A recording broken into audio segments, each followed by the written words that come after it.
Ahoj, zdravím do skupinky. Toto video jsem se rozhodla natočit, protože po zveřejnění krystalových mřížek, které jsem dávala sem do skupinky, tak jste mi někteří psali a ptali jste se mě na bližší informace, jak s kameny pracuji a vlastně jak fungují krystalové mřížky. Tak jsem si řekla, že vám k tomu řeknu pár informací. A chtěla jsem vám moc poděkovat za krásné reakce, které jste mi dávali pod příspěvky a které jste mi poslali i do soukromých zpráv. Jsem ráda, že se mřížky líbí, že na vás působí a určitě vám zase do skupinky nějakou vytvořím. Nejprve bych asi řekla něco o mně, abyste věděli, jak jsem se vlastně ke krystalům dostala. Už od malička jsem chtěla být veterinářka, chtěla jsem léčit zvířata. Na základce jsem mívala v češtině referáty o psích nemocech, například o psím koronaviru, a má nejoblíbenější knížka byla Domácí lékař vašeho psa. No neměla jsem u učitelek moc pochopení,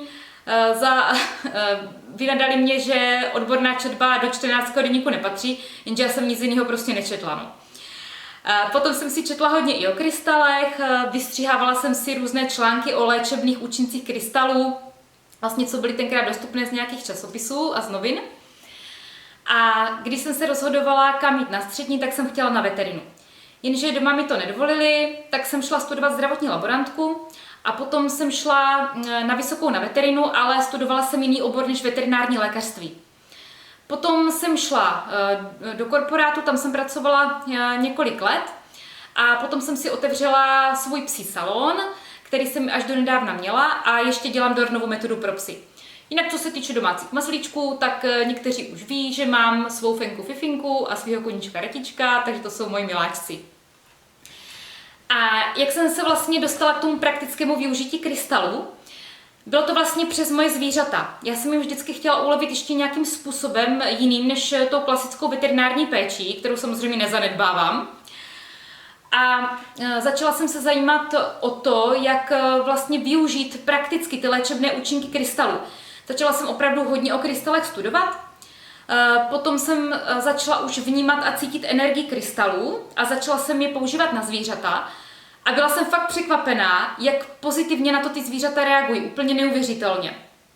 Podařilo se mi zastavit některé nemoci v zárodku, nebo jim opravdu ulevit od nějakých problémů jakoby mnohem rychleji, jo? Že než byla standardní doba té léčby. Tak jsem začala potom krystaly používat i na sebe, na manžela a potom samozřejmě i na známé. A teďka vlastně to mám tak, že pracuji v okruhu svých známých a léčím jako buď jejich zvířata a ještě na doporučení. Tak v podstatě proto zatím nemám žádné internetové stránky ani zveřejněný oficiální ceník, protože jsem tady tuto službu veřejně nenabízela ještě. A jak vlastně fungují krystaly? Krystaly se skládají z pevné krystalické mřížky, obsahují minimum vody a proto mají stabilní vibrace. Oproti tomu lidské tělo je složeno převážně z vody, ta je amorfní, takže nemá pevnou krystalickou strukturu a proto se její vibrace dají ovlivnit. Vlastně ukazuje to i experiment japonského vědce, když byla vlastně voda vystavena pozitivním tónům, příjemným slovům, tak vytvářela krásné krystaly. A když byla naopak vystavena negativním tónům, škaredým slovům, tak měla úplně chaotické uspořádání, takovou chaotickou strukturu. Krystaly nám vlastně pomáhají přenastavit naše energetické pole. My dokážeme integrovat do sebe energii těch kamenů.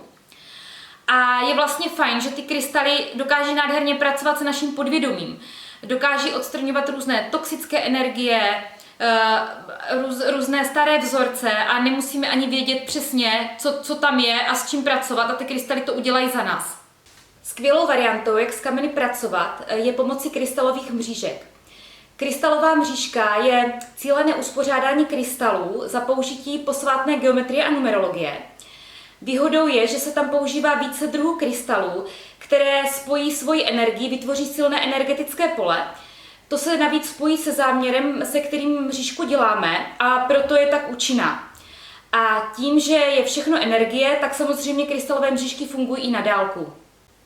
A nebyla bych správný kvanťák, kdybych si to celé nevylepšovala kvantovkou. Kvantovka je skvělý urychlovač a právě i kvantovku velice ráda používám ve spojení s práci s krystaly. A já tedy používám krystaly a krystalové mřížky pro léčení akutních stavů u lidí i zvířat. Dále využívám k čištění a aktivaci čaker.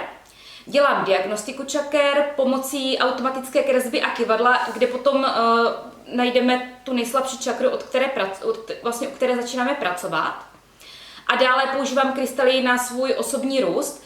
Oni se dají vlastně využít v jakémkoliv tématu, vztahy, hojnost, ale to nedělám u ostatních lidí, to používám zatím jenom pro sebe. Za mě mají opravdu krystaly jen samá pozitiva, miluju práci s nimi, ale chtěla jsem jen zmínit, že to zase není náhrada té plnohodnotné lékařské péče jako u všech alternativních metod. Pokud budete mít nějaký dotaz nebo budete chtít, abych vytvořila mřížku konkrétně pro vás, tak mi klidně napište, budu ráda. Děkuji všem, co jste doposlouchali až do konce a mějte krásný den. Ahoj!